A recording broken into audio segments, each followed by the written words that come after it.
Hey, how's it going, guys? Mr. Boss for the win here, and in today's GTA video, we're going to be talking about new screenshots for the Trilogy, the Definitive Edition, as well as the ability to now preload the game on PlayStation. Many of you guys, I'm sure, will be excited for that, and a giant rumor regarding the songs that we can pretty much discount as fake.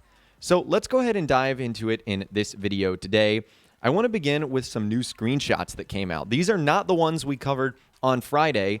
These were additional screenshots that were actually released, which is so cool. It's a little confusing that none of these are coming officially from Rockstar, but it does give us a nice opportunity to take a look at what these games are going to look like. So we have screenshots from 3 different platforms: the PC, the PlayStation 5, and the Nintendo Switch. Let's actually begin with the PC. We first get this shot right here of Ocean Drive. Now, this is new because it is on a different platform, although we've seen a very similar shot like this before. Again, the things I want you to focus on here is how good the neon lights look, the interiors that you can see in the buildings, specifically underneath the Moonlight sign, the amount of cars in the street, how great the foliage looks, the sky, how it actually looks like nighttime, the buildings in the distance, how much detail they have as well. That's our first screenshot.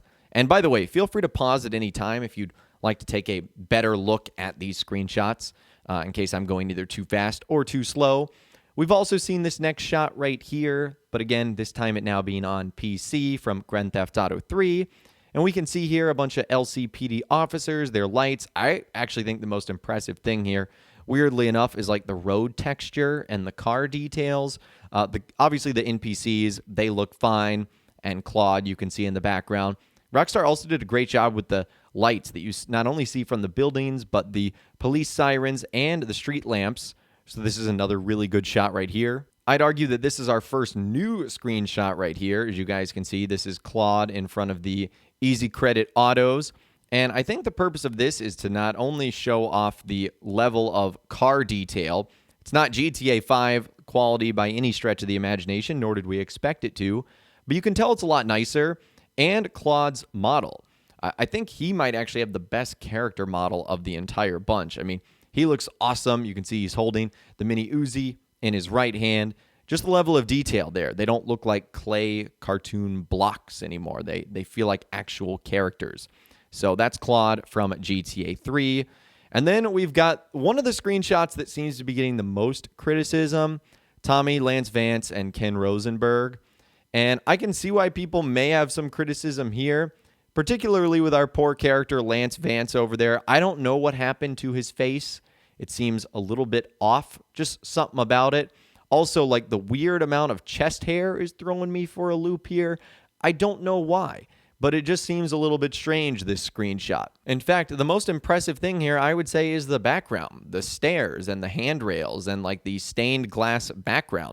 All of that actually looks very, very impressive. So again, I really don't know what Rockstar or Grosser Games is doing with some of the character models. Some seem to look great. Some just seem to look absolutely disastrous. I think I would throw this into the disastrous category right here.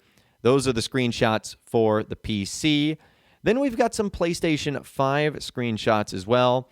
We get another one of Ocean Drive right here. This one is magnificent. So not only can you see the improved foliage and the palm trees, the water in the ocean, the sky as the sun is coming up, how it looks like an actual sky, the buildings, look at all the details they have, even super far away in the port. That's awesome. And the ones up close, obviously, giving you those neon lights and signs, the amount of NPCs on the road, the cars in the street, all of this absolutely incredible looking. So excited to dive back into this in just a few short days. We get this next screenshot right here of the gang in the Malibu Club of Vice City. And I think actually here, Tommy and Ken look better. Same with some of the other characters. I don't know what's going on, but even the things in the background like the chalkboard, the level of detail that you see on the bar on the left. I think a lot of people might be a little fussy at some of the other things like the floating cigarette and cigar. But the lights, even on the dance floor in the bottom, that looks really good. So there's a lot of things here that I really do believe Rockstar did right. For whatever reason, some screenshots look better, some look worse. I'm really not too sure. But even other things like the leather chairs, like there just seems like there's detail in the background spots, which is really good. Makes the world feel more realistic. And then this shot of downtown Los Santos right here, this is utterly impressive because Los Santos is for sure going to be the most sprawling city. And you guys can see that you can basically see all the buildings right there. The increased draw distance is huge. It's not going to make the world feel all that small. And even up close, you can see the details in the leaves of the trees and the palm trees and the signs that you can see. Like, you can actually read the billboard, see that that's a vinyl store in Cluckenbell, and the Vinewood sign, obviously. So the level of detail here really is going to make these worlds feel so much more realistic. Now, moving on to the next batch of screenshots, these are going to be coming from the Nintendo Switch, which I think is going to be one of the least impressive looking platforms. As expected, it's not as powerful as an Xbox Series X or S, a PlayStation 5, a PlayStation 4, even the last generation consoles, certainly not PCs. So these are clearly going to look a little bit less impressive, so don't get too bummed out at that. I don't know how many of you guys are going to be playing on Nintendo Switch, but this is roughly what the game is going to look like right here. Here's the city of downtown Los Santos. Again, everything just looks a little bit fuzzier. Still looks good. It still has been updated. Like, the sky's still going to look awesome. Draw distance still going to be good. To me, it just looks like a little less crisp. Maybe that's the best way to describe it. Our second shot right here of Claude down the street with the two cars behind him. Again, the improved character model, the lighting looks better. We can see the rain, better textures on both the road, the street, the buildings. Just a little bit fuzzier, a little bit of a quality downgrade because we are on the Nintendo Switch here. Same with this shot right here of Tommy in Ken Rosenberg's office. The only thing I don't understand is how his arms became like hot dog and crispy. Like, his face looks normal. Then it's like, did he just get a giant sunburn on his arm? Like, that's the part that's a little bit confusing to me. That's our third shot right there. Our fourth shot is CJ trying to escape the cops on a motorcycle. Again, you can see that the character details have been updated. Same with the road details and the vehicles, just a little bit fuzzier. So that's our shot of CJ right there. And last but not least, we've got Claude in the car driving. Again, you can see the sort of close-up of him, how great his character ultimately looks. We're just not sort of getting the crispier version. It's like kind of going from playing in 4K or 1080p to 720p. Still, like, I guess technically HD, even though 720p is not HD anymore. Just not as crispy. I know I keep using that word over and over again, but that's really how I feel about this sort of thing. So those are the brand new screenshots right there over the next couple of days. Hopefully we not only get more, maybe even some gameplay, but we'll do sort of a comparison to that as well. Now, for you guys on the PlayStation, you're actually able to preload the game now, which is quite nice. So this screenshot was found by a user or taken by a user, Moore's Mutual, on Twitter.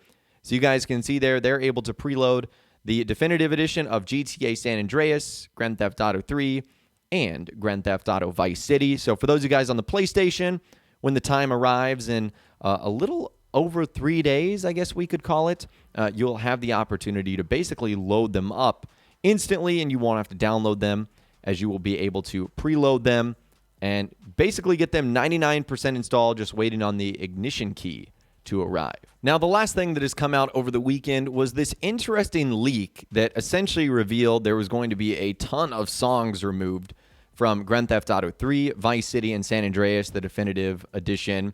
So from Grand Theft Auto 3, the one song was She's on Fire by Amy Holland. From Vice City, you had tons of songs like Hall & Oates' Out of Touch, Michael Jackson's Billie Jean, just to name a few. From Grand Theft Auto San Andreas, Billy Idol's White Wedding, Leonard Skinner's Freebird, Toto, Hold the Line, Guns N' Roses, Welcome to the Jungle. You guys can see the entire list there, and I will leave a link to it in the description. A lot of people saw this and immediately ended up freaking out and were like, whoa, a lot of amazing songs are being removed. Well, it turns out that this is pretty much fake. Now, there might be a chance that songs are removed or things are altered from the radio stations. As Grand Theft Auto games become older, they have to deal with expiring song licenses. We've seen this not only in GTA 5, Grand Theft Auto 4, but these original Trilogy games too.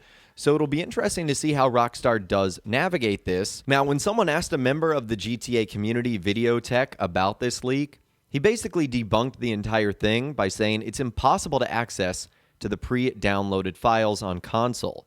Even if the files can be accessed, the files would be encrypted, as it would need an encryption key from Sony or Microsoft servers, which are not live until release. So long story short, don't worry about this leak that might have a lot of people scrambling and worrying that some of their favorite songs are going to be removed. Songs might be removed, but it doesn't look like it's going to be from that leak that has been passed around. So no need to panic just quite yet. But anyways, that is all the information that I've got for you guys in this video today regarding the GTA Trilogy, some new screenshots, the ability to pre-download on PlayStation, and debunking a leak. Let me know what you think about all this in those comments down below. I would love to hear from you guys down there. If you guys did go to enjoy this video, though, a like rating would, of course, be awesome. And be sure to subscribe to my YouTube channel if you are new. You want to stay up to date on all the latest GTA and all the Trilogy Definitive Edition videos that I'll be doing here on my channel once these games release. And be sure to ring that notification bell as well. Sometimes YouTube just doesn't work, and if you ring that bell, you'll always be guaranteed to be notified when new videos arrive. But of course, as always, guys, thank you all so much for watching. Take care, and I'll see you guys in the next video.